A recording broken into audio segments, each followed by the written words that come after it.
If you struggle to stick to new routines, you are probably relying too much on willpower. In 2012, Stanford psychologist BJ Fogg discovered something that fundamentally changes how habits actually work. And in this episode, you will learn how to build habits on autopilot using a psychological trick called habit stacking. Your Success DNA podcast. Your success is in your DNA. You've probably quit way more habits in the past 2 years than you've actually kept, right? Some of you are like, yeah, sure have, Tracy.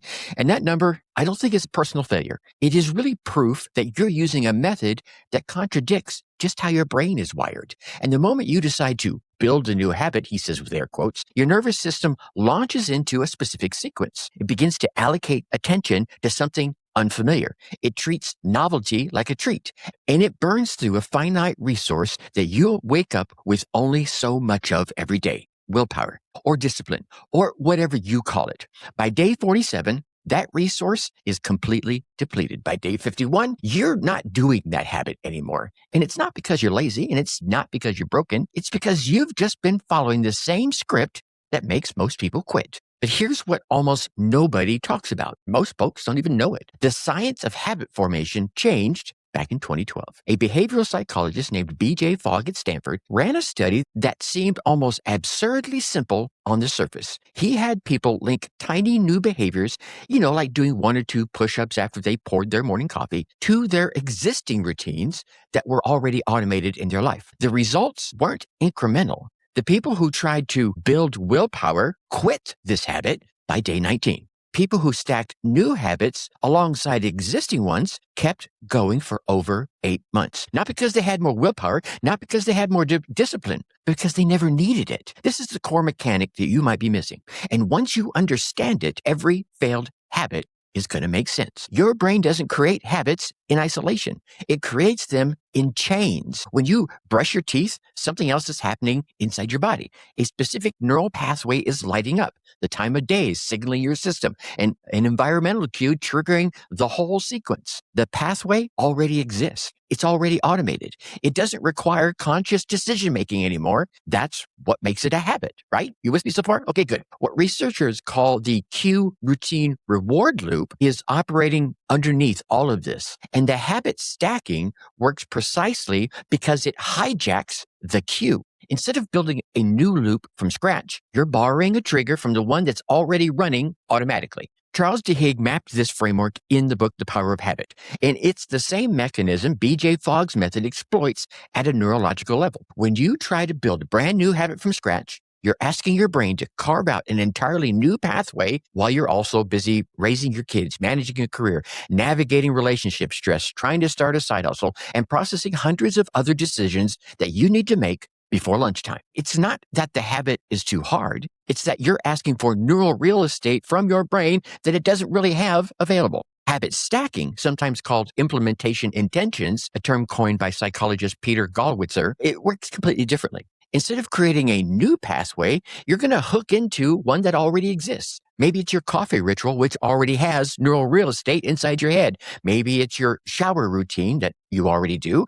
Maybe it's your commute, your lunch break, your bedtime, whatever it is. These aren't arbitrary moments. They're anchors, which you could call points of automaticity, where your brain has already outsourced most of the decision making. You just go into bedtime mode, or you go into lunchtime mode, and all the decisions are kind of already made. Here's the mechanism. When you attach a new behavior to an existing anchor, then you're not building from ground zero. You're creating a branch on a tree that's already growing. And more importantly, you're eliminating that decision fatigue that kills most people's habit by day 3. Let me show you how this might look in practice, because the abstraction is useless without a little bit of texture, right? You with me? I mean, I get what you're saying, Tracy, but really, show me. Here, let me show you. Someone with ambitions to write a novel could say something like, I'm going to write 1,000 words a day starting tomorrow. That, my friends, is a new pathway. That is going to require willpower. And by week 2, life gets in the way, a bad meeting, a sick kid, a moment where your motivation is really lower than usual. We all get them.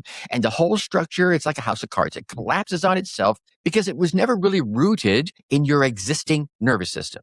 If that very same person says, after I pour my cup of coffee, before I take that first sip, I'm going to write for 8 minutes.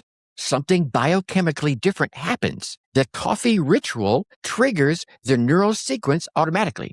Your brain doesn't need to ask whether you feel like writing today. The coffee is already raising its hand and signaling, hey, over here now. And 8 minutes is specific enough to feel doable, which means you will actually show up on the days when motivation doesn't exist. Okay? You with me? So, and this is the part that most people nod along and they immediately think, but that's so small. I need something more aggressive. That instinct right there is exactly where your failure begins. The ambition isn't wrong, but the velocity is. And velocity is where the science gets a little uncomfortable because it reveals that most motivational advice is built on a lie. Yep, you know, we don't pull any punches around here, and it's true. When someone tells you to commit 100% or give it everything you've got or build the discipline to change your life, they're selling you a narrative that makes them sound credible and that makes you feel energized in that moment.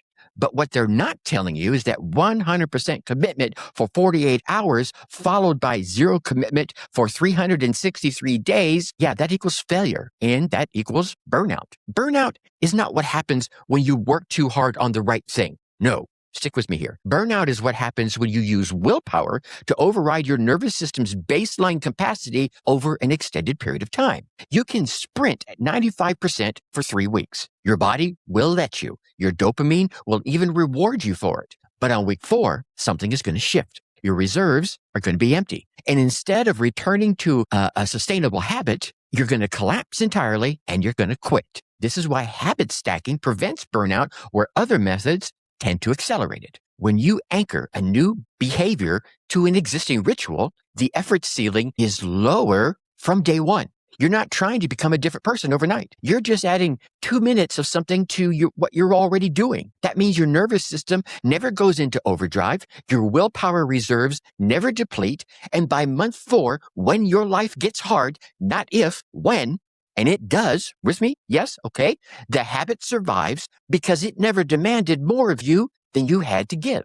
And now here's where most people are going to mess this up. And it's not what you expect. So stick with me here. There's something deeper here. Something that I think gets glossed over in the productivity culture we all tend to read and see in the videos. The people who fail at habits aren't failing because they're weak. They're failing because they fundamentally misunderstood what a habit is. A habit isn't a choice that you make every day.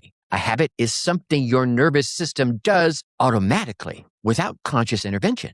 The entire goal of habit stacking is to move a behavior from the conscious, the effortful part of your brain, the prefrontal cortex, to the automatic part, that basal ganglia you've heard me talk about a couple of times on recent shows, specifically to a region called the dorsolateral striatum. Right? This is where your brain actually encodes repeated behaviors into automatic sequences. That is the part that runs your circadian rhythm like you're breathing. You with me? Okay. Most habit building advice keeps the behavior in the conscious zone. It says things like, every day, choose to do this, commit, stay disciplined, don't break the chain. Yeah, you've heard that, right? Okay, good. That's asking you to make an active decision 365 times. And humans, I'm sorry to say this, are bad at active decisions. We are built to automate. You could say we're our own version of AI. Habit stacking moves the finish line, right? Your Success DNA podcast. Your success is in your DNA.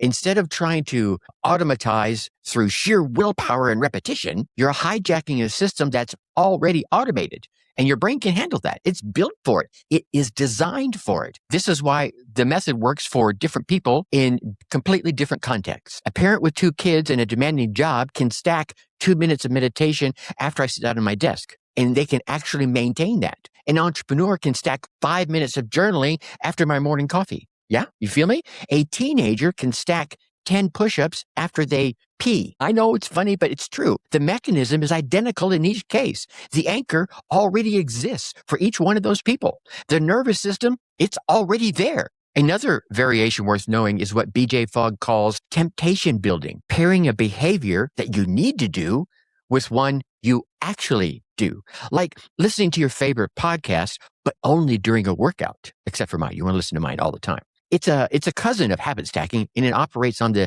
same cue hijacking principle. Some people will find it easier to do because the reward is immediate and it's obvious. The false floor is where people miss the actual value, though, because here's what happens when you successfully use habit stacking. The habit isn't actually the point. You stack a 5-minute writing session right after you pour your first cup of coffee. And by month 2, you've written roughly 2,400 words, not because you magically became a writer or because you had some mystical motivational breakthrough, but because the mechanism you built was right. By month 4, you've written over 10,000 words. By month 8, you're at 40,000 words. You are deep into whatever it is you're wanting to write. At that point, something has shifted. The behavior has created an identity shift. You're no longer someone that's trying to write. You're someone who actually writes. And that identity shift is what people think they need to build habits. But actually, identity follows consistent action, not the other way around. And I mentioned this in a previous episode as well. This is why so much motivational advice is actually backwards. It says, first, believe in yourself. First, see yourself as a person who does the thing. Then the habits will follow. But neuroscience shows the inverse to be true. Identity follows behavior. When you constantly show up, even in tiny doses, your self-image updates to match the pattern. You don't need to believe you're a writer before you write. You become a writer by writing reliably, even when you don't feel like writing. And that's only possible when the habit doesn't require you to feel like anything, right? When it's just attached to your coffee. When it's just attached to your nervous system's current infrastructure.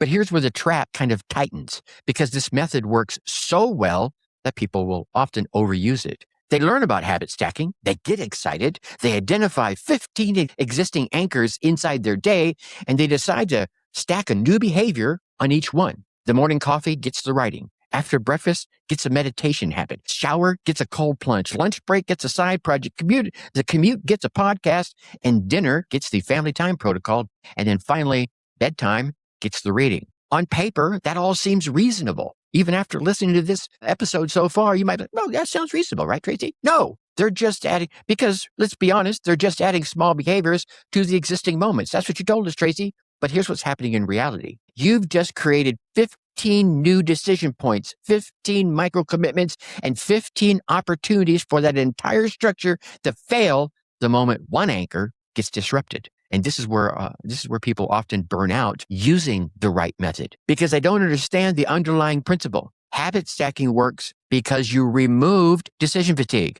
but only if you actually remove the decision fatigue. If you stack too many behaviors onto too many anchors, you've created the same problem that you started with. Now, instead of one big willpower decision, I'm going to exercise for 45 minutes, for example, you now have 15 little ones. And 15 is worse than one. It's bigger than one, right? Right.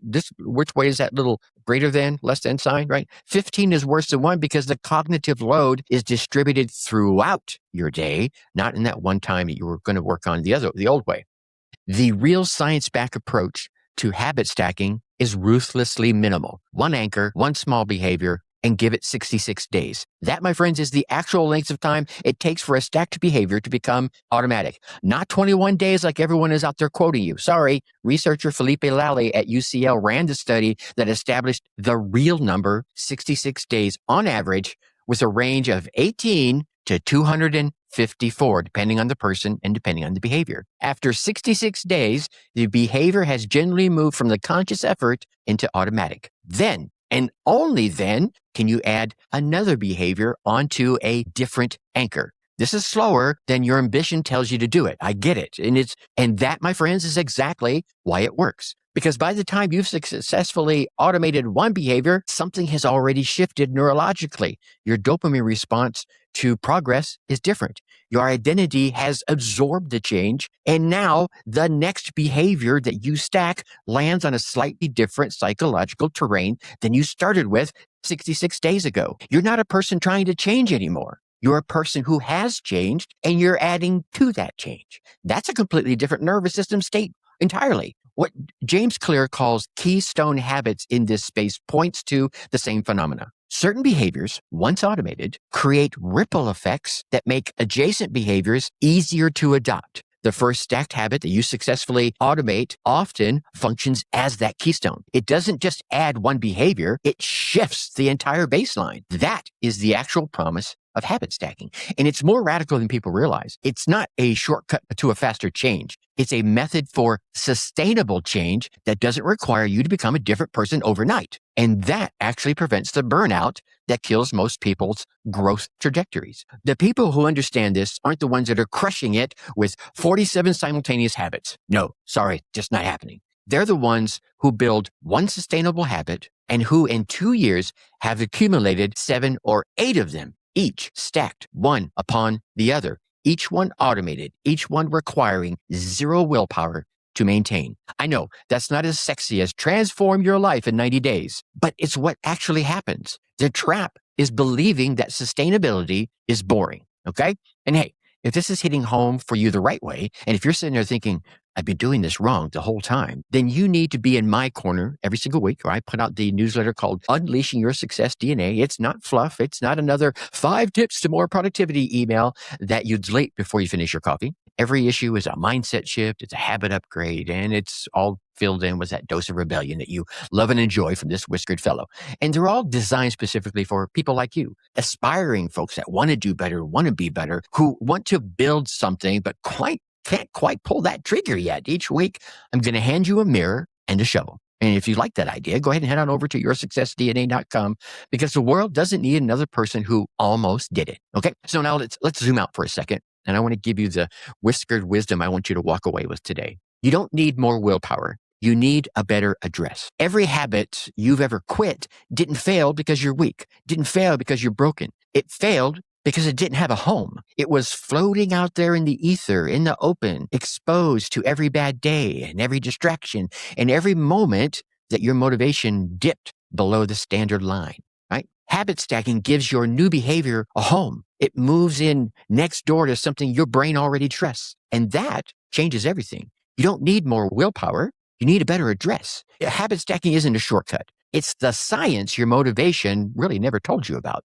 So here's your one action. Do this today, not tomorrow, not next week, today. Grab yourself a piece of paper or open up the notes app on your phone right now and write down 3 things you do every single day without even thinking about it. Maybe it's your morning coffee. Maybe it's brushing your teeth. Maybe it could just be sitting down at your desk. Just 3 anchors. And then pick one, just one, and write next to it the single smallest version of a habit that you've been trying to build. Maybe it's 2 push-ups, write 1 paragraph, take 3 deep breaths, write 1 sentence in a journal, whatever it is, write the smallest version of that new habit you're trying to build. That's it. That's your whole stack right there. Start that tomorrow morning and then do not add another one for how long? That's right, 66 days. That's not a challenge. That's a prescription. Okay? All right. So let's bring this all home. Today, we cracked open the real reason your habits have been dying on the vine, and it's not you. It's the method. Willpower is a finite resource, and you've just been spending it like it was unlimited, right? What happens when you do that with your bank account? Yeah, right? Checks bouncing everywhere. But now you know better, and you've got the science, and you know how to stack. 1 anchor, 1 tiny behavior, 66 days. That, my friends, is the entirety of the game. Remember, identity doesn't come before action. Identity follows action. You don't become the person first and then do the thing. You do the thing consistently, quietly, even when no one's watching. And then one day you're going to look up and realize you already became the person you were hoping to become. So stop waiting to feel ready. Stop waiting for the perfect moment. The coffee is already brewing. The anchor is already there. All you have to do now is show up. And if this episode lit something up inside of you, maybe go ahead and share it with someone else who's been getting ready for way too long. They need this, maybe more than you know, okay? And as always, think successfully and take action. Thanks for listening to Your Success DNA podcast. Whether you're starting out or you're a seasoned entrepreneur, we have the tools and inspiration that you need to take your life to the next level. So stay tuned for more game-changing advice in our upcoming episodes. And hey, before you go, a quick reminder to check out our past episodes of Your Success DNA for more inspiring stories and practical advice. And if you've loved what you heard, leave us a review and share this podcast with your friends and colleagues. Let's all level up our lives together, shall we? Remember, your success is in your DNA.